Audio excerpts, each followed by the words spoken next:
कभी कभी कुछ चीज जो हमारे लिए बिल्कुल आम और बेकार सी होती है, वही दूसरे लोगों के लिए वही जान से ज्यादा चीज होती है। ऐसे ही एक चीज का अंदाजा मुझे उस वक्त हुआ था जब मैं खुद सऊदी अरब गई थी और अरबी औरतों को खुद वोग करते अपनी आंखों से देखा। मेरे तो होश ही उड़ गए थे। मेरा नाम आलिया है। मेरी शादी एक ऐसे इंसान से हुई थी जो सऊदी अरब में कई सालों से नौकरी कर रहा था और शादी के लिए वह कुछ दिनों के लिए आए हुए थे। हमारा रिश्ता एक जानने वाले ने करवाया था और मेरे पति मेरे लिए बिल्कुल ही अनजान था। मेरी शादी को हफ्ता ही गुजरा था और मेरे पति ने मुझे उसका सामान पैक करने को बोल दिया क्योंकि उसकी वापसी का वक्त आ गया था। उसे वापस सऊदी अरब जाना था। और ये सुनकर मैं रोने लगी थी। अभी तो हमारी शादी को हफ्ता ही नहीं गुजरा था और जैन वापस जाने की बात कर रहे थे। मैं अपने पति जैन से कहा, मैं उनके बगैर अकेले कैसे रहूंगी। हमने तो एक दूसरे को ठीक से जाना भी नहीं था। मैं अपनी जिंदगी अपने पति के साथ ही गुजारना चाहती थी। और मेरी बात सुनकर जैन ने कहा कि मुझे जाना होगा क्योंकि ये मेरी मजबूरी है। मेरी वहाँ नौकरी है और मैं ज्यादा दिन यहाँ नहीं रह सकता, वरना मेरी नौकरी खतरे में पड़ जाएगी। वैसे तो 1 महीने की छुट्टी पर आया था, लेकिन कंपनी ने अचानक ही मेरी छुट्टी कैंसिल करके मुझे वापस बुला लिया था। ये सुनकर मेरी आंखें नम हो गई थी और मुझे गुस्सा भी आ रहा था कि एक परदेसी से शादी करना बहुत ही मुश्किल काम है। इस बात का एहसास मुझे आज हो रहा था। मुझे सामान बांधने के लिए कहकर जैन बाजार चले गए थे और कोई 10 किलो से ज्यादा फिटकिरी घर ले आए थे और कहने लगे, इसे भी सामान के साथ रख दो। इतनी सारी फिटकिरी देखकर मैं दंग हो गई थी और मैंने कहा, वहां जाकर इसका क्या करेंगे? यह तो बहुत सारी है। इसे तो आपका सामान का वजन भी बढ़ जाएगा और ऊपर से पैसे भी भरने पड़ेंगे। क्या वहाँ भी हमारे इलाके की तरह गंदा पानी आता है?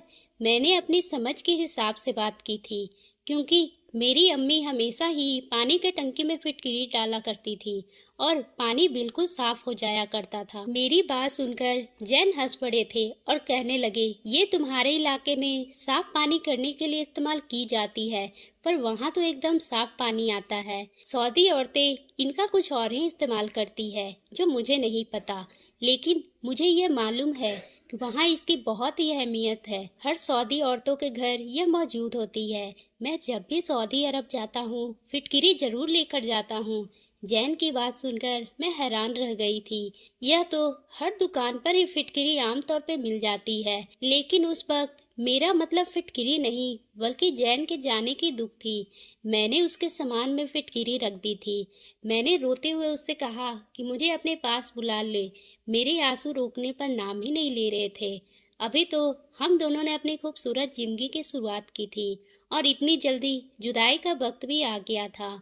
पति के बगैर ससुराल में रहने का सोचकर मुझे बहुत ही परेशानी हो रही थी। मुझे बुरी तरह से रोता हुआ देखकर जैन कहने लगे, तुम ज्यादा परेशान ना हो, वहां पर जाकर मैं तुम्हें बुलाने का इंतजाम कर लूंगा। मैं जानती थी कि ये सब झूठे बहाने हैं, लेकिन सिवाय आंसू बहाने के मेरे पास कोई रास्ता नहीं था। मेरी सास ने मेरे आंसू को देखकर ड्रामेबाजी करार कर दिया था। उनका कहना था, मैं भी तो सालों से अपने बेटे की जुदाई बर्दाश्त कर रही हूँ। वह मुझे छोड़कर तो चले गए थे, लेकिन जब भी उनका फोन आता मेरी सास मेरी बेशुमार बुराइयां करती थी। मैं उनकी बातों से तंग आ गई थी और फिर उन्होंने मुझे एक दिन बताया कि वह मुझसे अपने पास सऊदी अरब बुला रहे थे। वह सारी कार्रवाई कर चुके थे। उन्होंने मुझे कागजात भी भेज दिए थे। ये सुनकर मैं बहुत ही खुश हो गई थी। वहाँ मेरी सास के चेहरे का रंग ही बदल गया था, लेकिन आज मैं बहुत ही खुश थी। मैं जल्दी जल्दी जाने की तैयारी करने लगी कि मैं जैन से पूछ लूं, क्या आपके लिए कुछ लेकर आना है? मैंने उनसे पूछा। जैन ने मुझे अपने साथ 15 किलो फिटकिरी लाने को कहा। ये सुनकर मैं हैरान रह गई थी। क्या अभी भी कुछ दिन पहले ही तो आप 10 किलो फिटकिरी लेकर गए थे, तो 15 किलो फिटकिरी तो बहुत ही ज्यादा होती है। मेरा सामान भी अच्छा खासा था और फिर 15 किलो फिटकिरी रखने की वजह से मुझे जो ज्यादा वजन के पैसे भरने पड़ेंगे। मैं सोचने लगी कि पता नहीं इतनी सारी फिटकिरी का सौदी औरतें करती क्या है। मेरे लिए इतना भारी सामान संभालना मुश्किल हो रहा था। कुछ ही घंटे के सफर के बाद मैं सऊदी अरब अपने पति के पास पहुंच गई थी। एयरपोर्ट पे जैन को देखकर मेरी खुशी का इम्तिहान ना रही। मगर मेरे पति ने मुझे पहला सवाल यही पूछा था कि तुम फिटकिरी लेकर आई हो। उनकी ये बात सुनकर मेरा दिल टूट गया था। उन्हें मुझसे ज्यादा फिटकिरी की फिक्र थी, जबकि मैं उनसे मिलने के लिए बहुत ही बेताब थी। मैंने खामोशी से फिटकिरी निकालकर उन्हें दे दी। वो मुझसे फिटकिरी लेकर ना जाने किसी को दे आए थे। वापसी में उनके पास काफी ज्यादा पैसे थे और वो मुझे लेकर घर चले गए थे। मैं भी उनके बारे में सवाल पूछने का मौका ही नहीं मिला और ना ही याद रहा था कि मैं फिटकिरी किसी और को क्यों देकर आए थे। जैन की प्यार भरी बातों ने मैं सब कुछ भूल चुकी थी। सच कहूँ तो मुझे यकीन ही नहीं आ रहा था कि जैन ने मुझे अपने पास बुला लिया है। आने वाले एक ही महीने में मैंने अपने पति के साथ बहुत ही अच्छा वक्त गुजार लिया था, लेकिन एक ही महीने के बाद ही मेरे पति कहने लगे, अब तुम्हें मैं यहाँ नहीं रखना चाहता, मेरे लिए मुमकिन नहीं है, तुम वापस लौट जाओ। जैन की बात सुनकर मेरे सर पे तो आसमान ही गिर पड़ा। आप कैसी बातें कर रहे हैं? मेरी आपके बगैर वहाँ क्या जिंदगी गुजर होगी? मैं अपने सारे रिश्तेदार को कहकर आई हूँ कि आप हमेशा के लिए आपके साथ रहूंगी। वैसे भी मैं वहाँ जाकर क्या करूँगी? मेरे पति कहने लगे, यहाँ खर्चा बहुत ज्यादा हो गया है और घर भेजने के लिए पैसे नहीं बच रहे हैं। उन्हें अपनी अम्मी बहनों का भी खर्च उठाना था। अम्मी पैसों के लिए गुस्सा करती रहती है और तुम्हारे होने से मेरे सारे पैसे यही खर्च हो जा रहे हैं। मैं नाराजगी से कहा कि अगर ऐसी बात है तो ठीक है, तो मैं यही कोई नौकरी कर लेती हूँ, मैं अपना खर्च खुद उठा लूंगी, लेकिन अब मैं वापस नहीं जाऊंगी। मैं अकेले वह जिंदगी नहीं गुजार सकती। मेरी बात सुनकर जैन कहने लगे, तुम्हें भला क्या काम मिलेगा?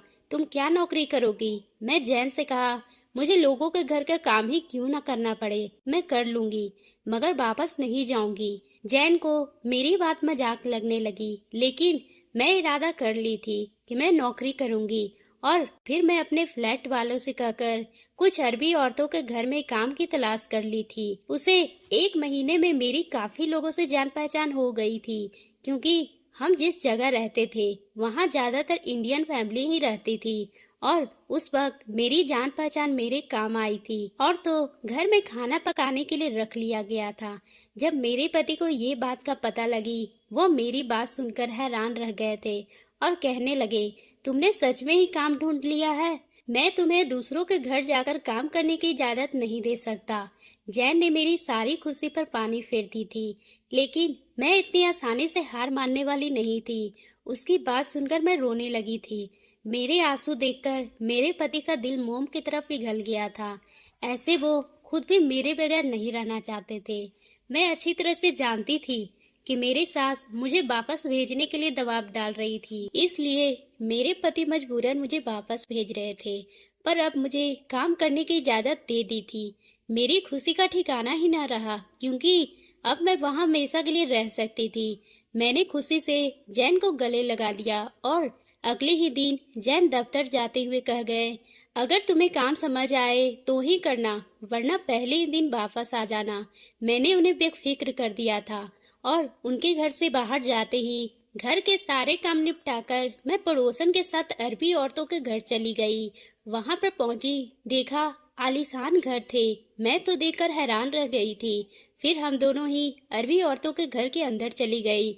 वहाँ की अरबी मालकिन बहुत ही सुंदर और अच्छे स्वभाव की थी। उन्हें मेरी भाषा समझ आती थी, लेकिन बोलने नहीं आती थी।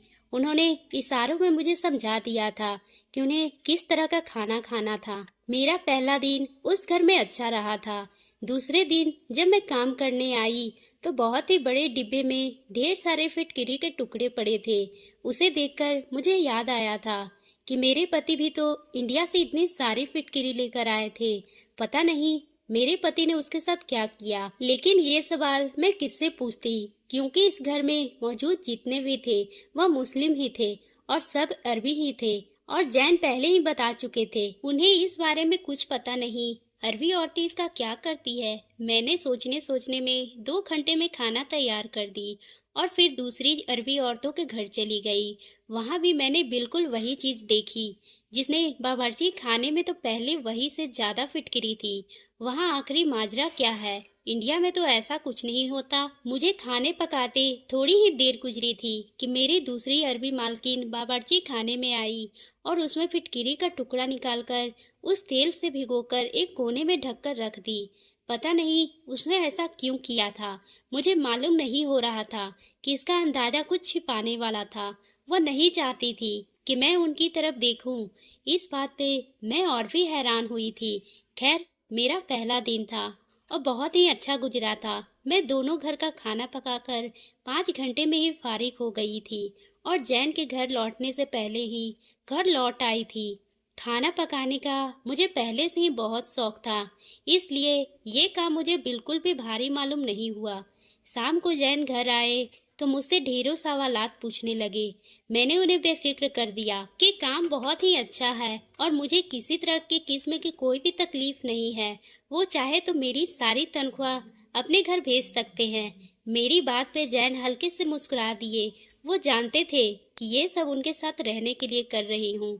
जैन रात के खाने के बाद मुझे घुमाने के लिए बाहर लेकर चले गए। ये पहली दफा था जब मैं इतनी सुकून से उनके साथ बाहर निकली थी, वरना अब तक तो मेरी सोच यही तलवार लटकी हुई थी कि जैन मुझे वापस न भिजवा दे। तभी मुझे अपने साथ एक बड़े से मॉल में लेकर गए। उस रंगीन सी दुनिया में पहुंचकर मैं बहुत ही खुश हो गई। मॉल में बड़ी बड़ी सोने की चीज थी और यहाँ तो हर औरतों का ढेर सारा सोना पहने हुई थी। मैंने कभी भी किसी औरत को खुलेआम इतना सोना पहने नहीं देखा था। मैंने अब तक यही समझा था कि सऊदी अरब में कुछ नहीं होता, लेकिन यहाँ तो बहुत ही ज्यादा तरक्की कर लिया था और आज पहली बार मैं ये सब देख रही थी। तभी मुझे कुछ खरीदारी करवाई और फिर जैन का एक ऑफिस का दोस्त मिल गया। उसके साथ उनकी बीवी भी थी। उन लोगों ने बहुत ही खुशी के साथ हमसे बात की थी। जब उन्हें पता चला मैं शादी के बाद इंडिया से यहाँ आई हूँ, तो उन्होंने हम दोनों को अपने घर अगले दिन रात के खाने पे दावत बुलाया था। वह लोग अरबी थे, लेकिन उनको मेरी भाषा काफी अच्छे से आती थी। उन लोगों ने बहुत ही जीत करके जैन से दावत के लिए हाँ करवा दी थी।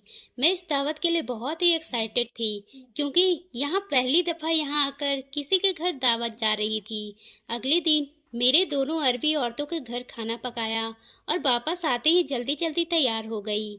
जैन ने कह दिया था कि वह जल्दी काम से लौट आएंगे और फिर हम दोनों दावत के लिए जाएंगे।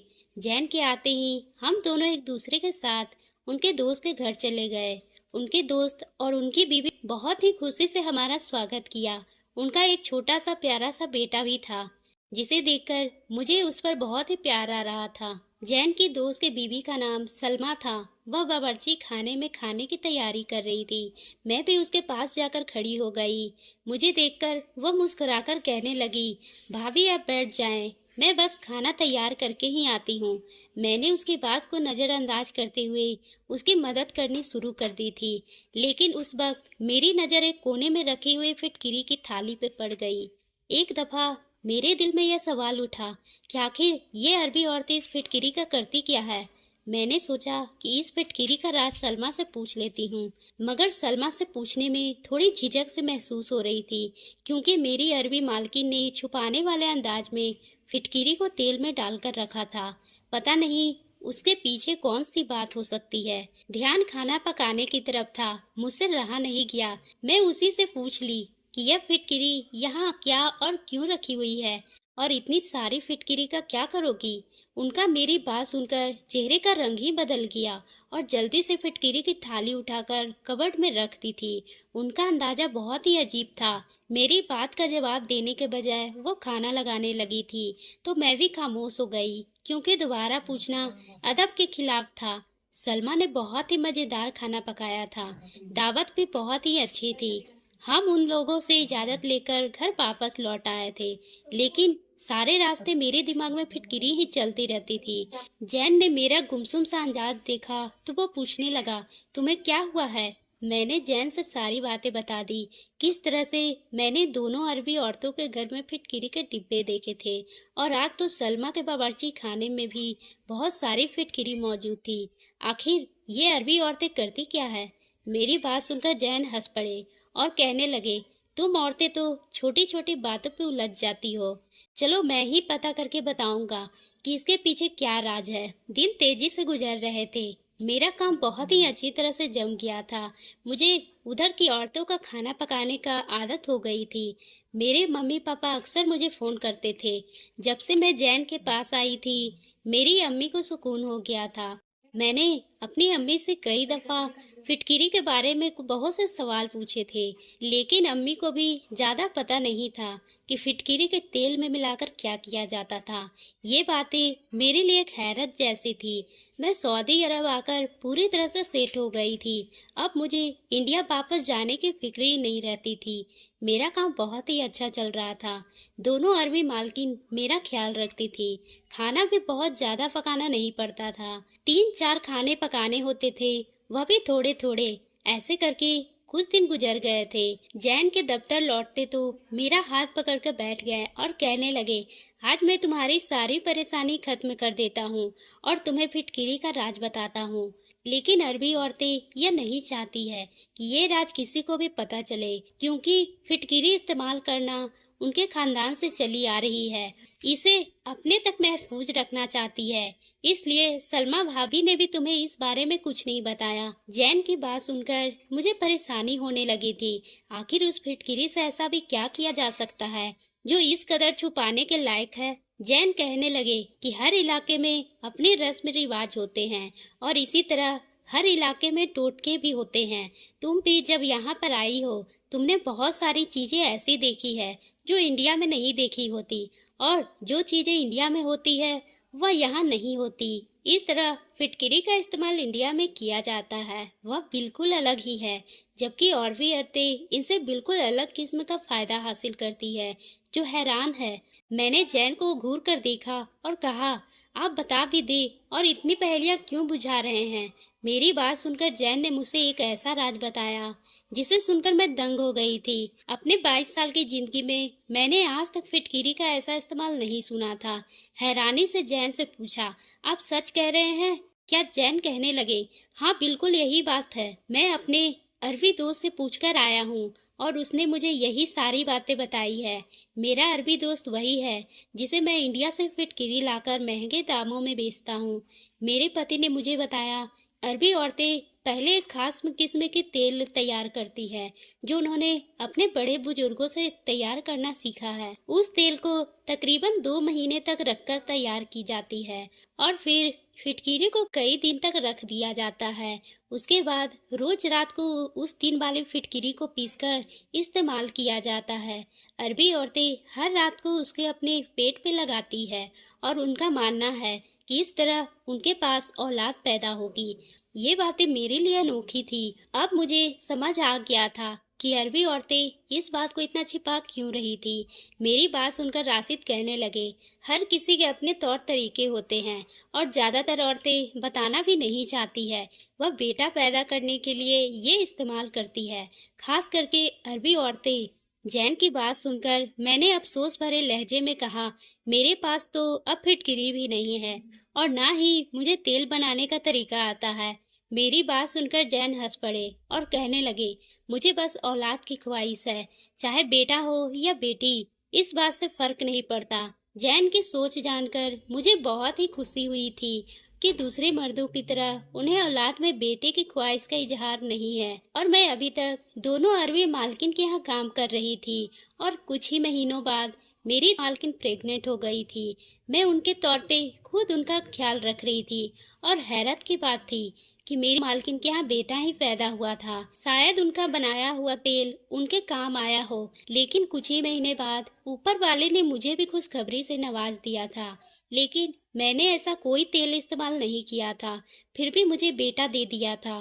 बेटा या बेटी, ये सब ऊपर वाले के हाथ ही में है। हम इंसान अपने तौर तरीके पर अमल करने की कोशिश करते हैं और अरबी औरतें भी ऐसे ही इस्तेमाल कर रही थी। मैं ये बात तो नहीं जानती थी कि क्या सच है और क्या झूठ है। यह बात मेरे लिए अनोखी थी और अजीब भी थी। एक ऐसी बात किसी ने नहीं सुनी थी।